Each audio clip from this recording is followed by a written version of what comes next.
Rais mstaafu Uhuru Kenyatta na aliye kinara wa chama cha Jubilee akizungumza na viongozi wa mashinani wa chama hicho katika eneo gatuzi la Murang'a hapo jana. Speech yake imezua ngumzo kababe mitandaoni ya kijamii, hususan kwa aliyekuwa mbunge wa Nyeri Wabũgũ Njĩrĩ akiwa gumzo kuu mitandaoni. Na niye kioni secretary general nĩngũkwĩra kũrĩ niĩ maũndũ macio ma hĩndĩ ciothe gũthoma mtandao andũ nĩ ndiũĩ na aroiga arũgamĩrĩire Jubilee mararu magacagua na kũu araru more ũngĩ hĩndĩ kwenda maũndũ macio ma gĩkoni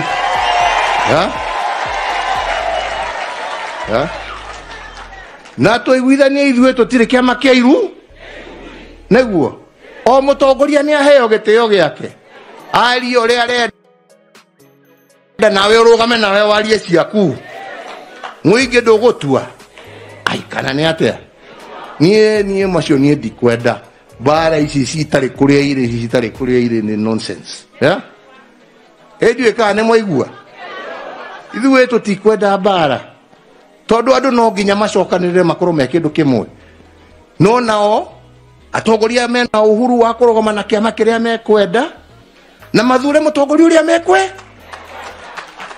Wanaojifanya kutetea chama cha Jubilee wa kumrushia cheche za matusi Rigathi Gachagua. Sitaki maongezi kama hayo, umesikia wewe kioni?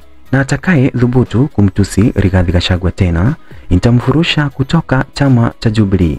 Kila mtu apewe uhuru wa kuuza sera zake ama sera za chama bila ya kutusiwa, yakiwa ni maneno yake Uhuru Kenyatta. Baada ya hotuba yake kwa ghafla mitandaoni ya kijamii kukawaka moto, wana mitandao wakimkejeli Wabũgũ Njĩrĩ kwa kudai kuwa kwa sasa maudhui yake mitandaoni, ukipenda content, imeweza kumalizwa kwa mwosho mmoja. Njĩrĩ amekuwa akimulima sana Rigathi Gachagua kwa madai ama kizingizio ya kutetea chama cha Jubilee. Hata hivyo, kumekuwa na tetesi ya kwamba Wabũgũ Njĩrĩ amekuwa agenti wa kijasusi, NIS agent wa kiserikali aliyetumwa kambini mwa Jubilee Party. Haya kijiri baada ya Wabũgũ kushiriki mikutano ya pande zote mbili za kisiasa. Kwa sasa Wabũgũ Njĩrĩ amejipata kwa njia panda, na iwapo yeye siyo agenti wa kijasusi na mdhubutu afanye kinyume na matakwa ya kinara wa chama cha Jubilee Uhuru Kenyatta.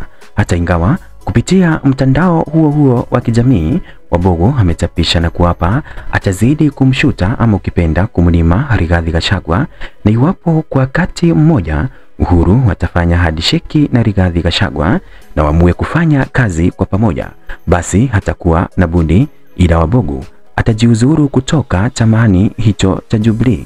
Swali ni je, kujiondoa ama kusalia chamani kuna umuhimu gani wake wa kisiasa? La pili, ningekuomba chukua dakika zako chache uweze kufikiria ni yapi yatakayompata mbunge wa Githunguri Gathoni wa Musyoba na mwenzie kutoka Kikuyu Kimani Ichung'wah. Wamekuwa wakiruka kutoka station moja hadi nyingine kwa kile kinachoonekana kama kufufua uhasama baina yake Uhuru Kenyatta na Rigathi Gachagua. Ni hayo tu kwa sasa. Kumbuka kubonyeza subscribe button, kulike na tena kushare. Shukran.